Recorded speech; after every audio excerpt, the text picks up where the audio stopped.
Peuple malien, si je mens, corrigez-moi en commentaire. À quoi ressemblait le Mali bien avant qu'Assimi Goïta ne prenne le pouvoir? Le drapeau noir des terreaux flottait sur le Sahel. La région était une véritable poutrière, un nouvel Afghanistan. Le pays était littéralement coupé en deux. Le nord était contrôlé par les rebelles et les groupes terreau. Gao était devenu leur sanctuaire. Ils en avaient fait leur capitale, investissant les bâtiments publics et y implantant le drapeau de l'Azawad, proclamant l'indépendance de toute la région. À l'aéroport, les terreaux s'étaient installés directement sur le tarmac, la prenant pour base.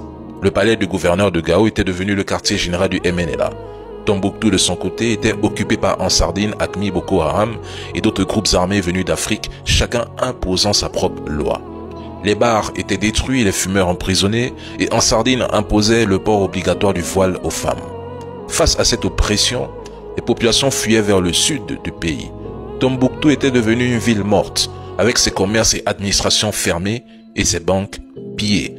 Les principaux opérateurs économiques ciblés avaient été éliminés tandis que les narcotrafiquants achetaient des maisons à des prix dérisoires. À Kidal, il était strictement interdit de brandir le drapeau malien. Le Mali subissait des humiliations sans fin et les populations accusaient le gouvernement de les avoir abandonnés, privés de leur liberté. Le Mali n'était même plus un pays, tout s'est décidé ailleurs. Ils avaient méthodiquement préparé la division du Mali. Ce que les groupes armés n'avaient pas obtenu par les armes ou les négociations, on s'apprêtait à leur offrir à travers un accord biaisé, l'accord d'Alger qui aurait officiellement divisé le Mali en deux. L'ancien gouvernement avait bradé le Mali ainsi que ses ressources au plus offrant. Le Mali allait devenir une colonie, un territoire contrôlé par des forces étrangères. Sans résistance, le Mali aurait sombré dans un chaos inimaginable. Avant 2020, personne ne croyait que Kidal, Gao ou Tombouctou redeviendrait un jour malienne. Personne.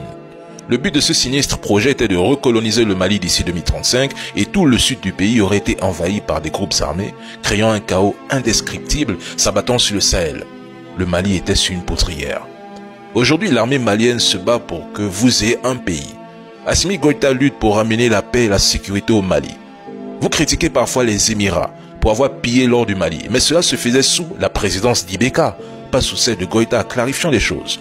Aujourd'hui, le Mali a repris le contrôle de ses minerais, contraignant même les Émirats à se tourner vers la Russie en 2022, ces dernières devenant leur principal fournisseur car la Russie dispose de nombreuses mines d'or.